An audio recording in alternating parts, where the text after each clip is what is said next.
राज्य शिक्षा केंद्र परीक्षा पोर्टल पर आपको आने वाली समस्याओं के बारे में बताएंगे। तो इसके पहले आपको लॉगिन करना है। तो लॉगिन करने के लिए जो भी आपका आईडी पासवर्ड है उसे यहाँ पे फिल कर दीजिए। आईडी पासवर्ड फिल करने के पश्चात नीचे दिए गए कैप्चा कोड का ध्यान रखें और नीचे लॉगिन पर क्लिक कर देंगे।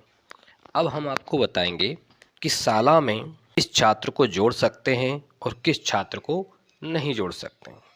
तो आइए जानते हैं। वीडियो में इसके बारे में आपको विस्तार से जानकारी दी जाएगी, इसलिए वीडियो के साथ अंत तक बने रहिए। तो हम आपको बताते हैं कि अभी आपके शाला पे वार्षिक परीक्षा 2023-24 जो कि 5वीं 8वीं की होनी है, उसका पंजीयन का कार्य चल रहा है और इस कार्य की अंतिम तिथि भी नज़दीक है। तो इसके लिए हम आपको बता दें कि जब आप अपनी शाला में अध्ययनरत बच्चों का परीक्षा पोर्टल पर सत्यापन करते हैं तो कुछ छात्र आपकी लिस्ट में स्टूडेंट रजिस्ट्रेशन वाले ऑप्शन पे हम क्लिक करते हैं तो हमें यहाँ डाइस कोड और यहाँ क्लास सेलेक्ट करनी होती है। जो सिलेक्ट करके शो पर क्लिक करेंगे तो हमारे सामने वो बच्चे होते हैं वो आ जाते हैं। जो एक्स्ट्रा आते हैं वो भी आप अपनी आईडी से, अगर उसके सामने डिलीट का बटन आ रहा है तो आप उसे हटा सकते हैं। अगर आप नहीं हटा पा रहे हैं तो आप अपने विकास खंड के जल्द बच्चा है तो उसे कैसे हटाएंगे और नए बच्चे को किस प्रकार जोड़ेंगे। अब नए बच्चे भी दो प्रकार के होते हैं। एक होता है जिसकी समग्र आईडी होती है और एक होता है जिसकी समग्र आईडी नहीं होती। समग्र आईडी किसकी नहीं होगी?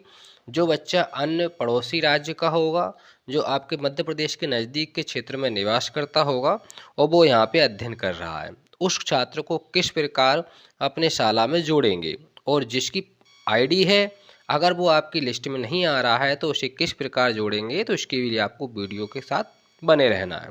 तो सबसे पहले जो आपको कार्य करना है वो हम बता दें कि आपको स्टूडेंट रजिस्ट्रेशन वाले ऑप्शन पे जाकर डाइस को कक्षा को सिलेक्ट करके शो पर क्लिक कर देंगे। शो पे क्लिक करने के पश्चात आपके सामने उस बच्चे की पूरी डिटेल आ जाएगी और उसे हमें अपडेट कर देना है।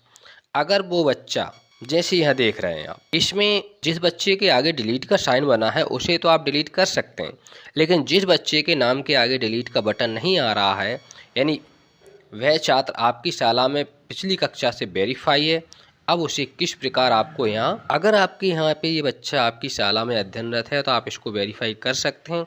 अगर ये गलत है तो आप इसको वेरीफाई नहीं करेंगे और इसको किस प्रकार हटाएंगे तो हम आपको बता दें। विकासखंड कार्यालय की आईडी पर आपको अनवेरिफिकेशन रिक्वेस्ट वाला ऑप्शन दिखाई देगा और जैसे ही वहाँ से ये इस बच्चे को अनवेरीफाई कर दिया जाएगा तो आपके सामने इस बच्चे की आईडी पर डिलीट का बटन आने लगेगा। तो ये तो आप समझ गए होंगे कि अगर एक्स्ट्रा बच्चा है तो उसे किस प्रकार हटाना है जो कि अन्य शाला में पढ़ रहा है।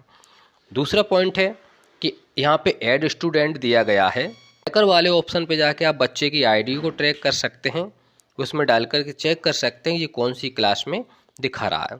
कभी कभी क्या होता है कि बच्चा, अब ऐड स्टूडेंट पे चलेंगे तो ऐड स्टूडेंट में देखेंगे हम कि यहाँ पे डाइस कोड मांग रहा है और आईडी मांग रहा है। अब यहाँ पे इस वर्ष बिना आईडी वाले बच्चे का ऑप्शन चालू नहीं है, इसलिए यहाँ पे अगर आप किसी बच्चे का डाइस कोड डालते हैं और आईडी डालते हैं मैप करने के लिए और कभी कभी वो आपको ऑलरेडी दिखा देता है, तो इसका मतलब ये है कि वह छात्र किसी पूर्व शाला में वेरीफाई है। दो कंडीशन में छात्र वेरीफाई हो सकता है। एक तो अगर आपने उसकी क्लास प्रमोट की है, लास्ट ईयर 3rd में था और इस साल आपने 4th क्लास जंप करा के 5th में करा दिया है, तो उस कंडीशन में यह छात्र ऑलरेडी बताएगा और इस कंडीशन में छात्र को हटाने का या क्लास चेंज करने का कोई भी ऑप्शन अभी तक पोर्टल पर उपलब्ध नहीं है। आता है तो उसके विषय में जानकारी आपको दी जाएगी।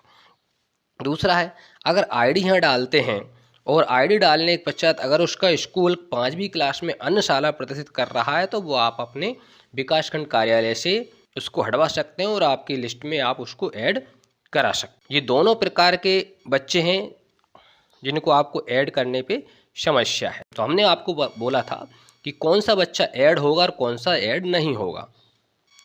तो जो ऐड नहीं होना है वो है आपका 3री क्लास से, अब आपने 5वीं क्लास में बच्चे को प्रमोट कर दिया है 1 क्लास एक्स्ट्रा, तो वो बच्चा अभी तक पोर्टल पे उसको ऐड करने का ऑप्शन नहीं आया है। और अगर राज्य शिक्षा केंद्र चाहे तो उस ऑप्शन को अलाउ करके उसी क्लास अपडेट करा के कक्षा 5 में अध्ययनरत बच्चों की क्लास को सुधार करा सकता है और वह बच्चे वार्षिक परीक्षा में शामिल हो सकते हैं। अगर वो ऑप्शन नहीं आएगा तो उस कंडीशन में बहुत से छात्र परीक्षा से वंचित हो जाएंगे।